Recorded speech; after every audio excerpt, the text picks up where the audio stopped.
హాయగా చల్లగా. నాగవైష్ణవి చూస్తేనే గాలి వాలుగా ఓ గులాబీ వాలి. నీకేమైనా తెలుసా పవన్ కళ్యాణ్ గారి డైలాగ్ ఏమైనా? ఆలోచించాను సార్. పాట అయిన తర్వాత చెప్తావా? పాట అప్పుడు ఆలోచించలేదు కదా సార్. సాంగ్ లో ఒక లిరిక్ ఏదైనా సాంగ్ లో డైలాగ్ ఉంది సార్. సాంగ్ లో ఉందిగా మరి ఇంకా ఆ సాంగ్ లో డైలాగ్ ఇప్పుడే చెప్పే అయితే. సాంగ్ లో చెప్తాను సార్. ఏం పాట? హే పిల్ల cinema Gabbar Singh. Gabbar Singh. Yes, all the best, good luck. Thank you sir. Hey పిల్ల అట్ట నవ్వేసేసి పారిపోమాకే బాబు. మీరేంట్రా నన్ను చూస్తున్నారు? ఎవడు చెప్పాడు కొట్టండి. హే అది ఓయ్ ఏయ్ ఏ కన్నులాంటి కన్నులున్న జున్నులాంటి పిల్ల, ఏ నవ్వుతోడి నన్ను పిలిచి పారిపోతే ఎల్లా. ఏ కన్నులాంటి కన్నులున్న జున్నులాంటి పిల్ల, ఏ నవ్వుతోడి నన్ను పిలిచి పారిపోతే ఎల్లా. ఏ సుందరి సుందరి సుందరి మనసునే చేసినావే ఇస్తిరి. స్ట్రాబెరీ బ్లూబెరీ బ్లాక్బెరీ మిక్స్ చేసి లిప్పులో పెట్టినావే ఫ్రెష్ జ్యూస్ ఫ్యాక్టరీ. పిల్ల నువ్వు లేని జీవితం నల్ల రంగు అంటుకున్న తెల్ల కాగితం.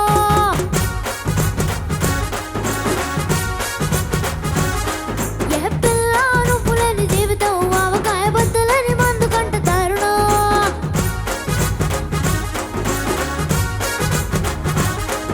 ఏ కన్నులాంటి కన్నులున్న జున్నులాంటి పిల్ల, ఏ నవ్వుతోడి నన్ను పిలిచి పారిపోతే ఎల్లా.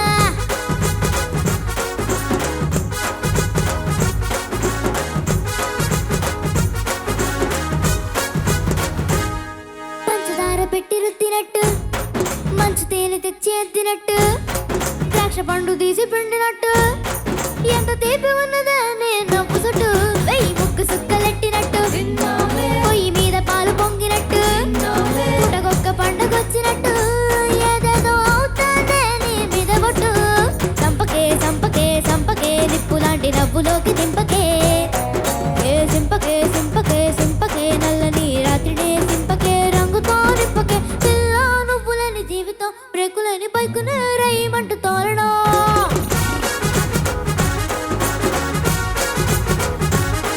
ఏ పిల్ల నువ్వు లేని జీవితం ట్రాకులేని ట్రైను మీద కుయ్యమంటూ ఎల్లడం.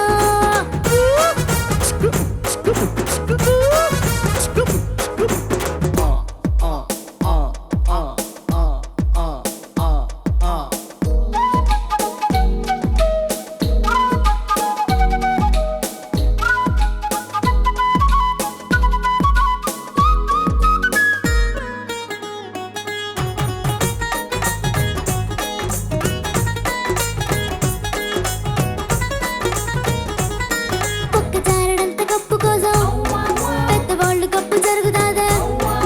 ఈ నవ్వులున్న లిప్పు కోసం చిన్నవాళ్ళు వారు జరిగిన తప్పులదే.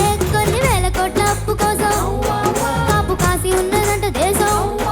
ఒక్క నవ్వునంటే ఇవ్వు పాపం, దాన్ని అమ్ముకుంటే అప్పు బాధ తప్పుతాదే.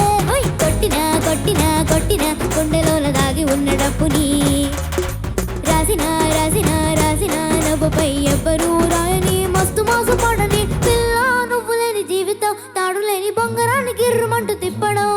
ఏ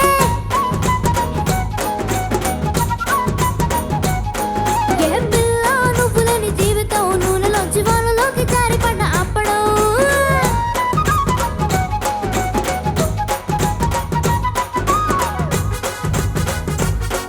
ఏయ్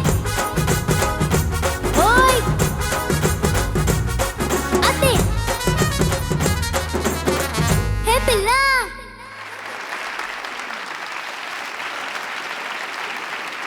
ఎంత సరదా డైలాగ్ ఆ పాట లిరిక్ అసలు నాకు చాలా ఇష్టమైన సాంగ్ ఇది. ఎంత చాలా యథార్థంగా ఉంటుంది. చాలా దేవి రాశాడు చూసాను. It's amazing amazing. Well done Devi, hats off.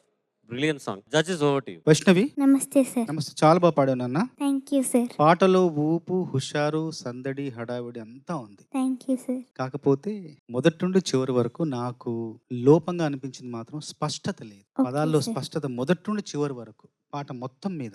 Okay నువ్వు చాలా సార్. స్పష్టంగా పాడేదానివి ఇంతకుముందు. ఎన్ని పాటలు పాడావలాగా? ఎందుకో ఏదో ఒక మబ్బు కమ్మినట్టుగా ఉంది. ప్రతి వాక్యం మీద అలాగే అనిపించింది నాకు. అదొకటే లోపం. మిగతా అంతా చాలా బాగుంది. శృతి, లయ థ్యాంక్ అంతా యూ సార్. బాగుంది. ఈ పాటను పాడింది, ఆలపించింది వడ్డేపల్లి శ్రీనన్న. వరంగల్లో ఉంటారు ఆ అన్న. ఆ అన్న ఈ మధ్య చనిపోయారు. ఆ అన్న పాడిన మొదటి పాట సినిమాలో చాలా గొప్ప జానపద గాయకులు ఆయన. మొదటి పాట గింత గింత పాల సుక్కకే ఓరి ఓరి బామర్దని కింగ్ సినిమాలో పాడారు ఆయన. సినిమాల్లో పాడే అవకాశం ఇచ్చింది కూడా దేవిశ్రీ ప్రసాద్ గారే. దేవిశ్రీ ప్రసాద్ గారు ఇలాంటి గ్రామీణ జానపద గాయకులకు ఎంతో మందికి అవకాశాలు ఇచ్చి వాళ్ళ గుర్తింపు వచ్చేలా చేశారు సినిమా రంగంలో. తర్వాత మౌనికా యాదవ్ సామి సామి పాడింది. అట్లాగే ఇంద్రావతి చౌహాన్ సృష్టించిన సంచలనం అంతా ఇంత కాదు ఊ అంటావు పాటతో ఆ అమ్మాయికి మొదటి పాట. అట్లాగే జిగేలి రాని పాటతో వెంకటలక్ష్మి, రేలా కుమార్. అట్లాగే ఆ గట్టునుంటావా ఈ గట్టునుంటావా పాటకి శివనాగులు, మాలతి గారు తమిళ్లో. ఇట్లాగా సహజమైన గ్రామీణ జానపద కళాకారులు గుర్తించడంలో నాకు తెలిసి తెలుగులో దేవిశ్రీ ప్రసాద్ గారు తర్వాతే ఎవరైనా. మనస్ఫూర్తిగా ఆయనకు నా అభినందన. నాగవైష్ణవి, నమస్తే sir. What a happy big ఒక స్టార్ట్ మన ఎపిసోడ్. హ్యాపీగా పాడావు. ఐ థింక్ మన చంద్రబోస్ గారు చెప్పారు కదా క్లారిటీ లేదని. ఆ ఒరిజినల్ సాంగ్ లో అలా పాడారా కాబట్టి నువ్వు అలా ఏదో స్టైల్ పాడేందుకు ట్రై చేసేవాళ్ళ? కొద్దిగా క్లారిటీ తక్కువ ఉంది. అవునండి, ఆయన అలా పాడుంటారు. ఆయన వాయిస్ తీరు అలాగున్నది. కానీ డెఫినెట్గా లిరిక్స్ లో క్లారిటీ ఉండాలి. But I love the attitude. Thank you sir. చాలా బాగుండింది. Thank you so much. Thank you sir.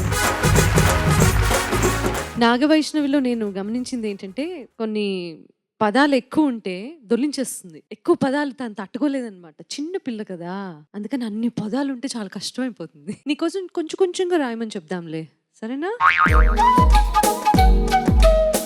నేను అదే ఫీల్ అయ్యాను నాన్న. కొంచెం స్పష్టత ఉంటే బాగుండు అనిపించింది. Okay ma'am. కానీ ఎంత ఎనర్జెటిక్ గా పాడావో, ఎంత ఎలక్ట్రిఫైయింగ్ గా అనిపించిందో, చాలా బాగుంది. Thank you ma'am. Wonderful start ఈ ఎపిసోడ్ కి. Thank you ma'am. Nagavaishnavi, well done, thank you sir. Good luck. Thank you sir.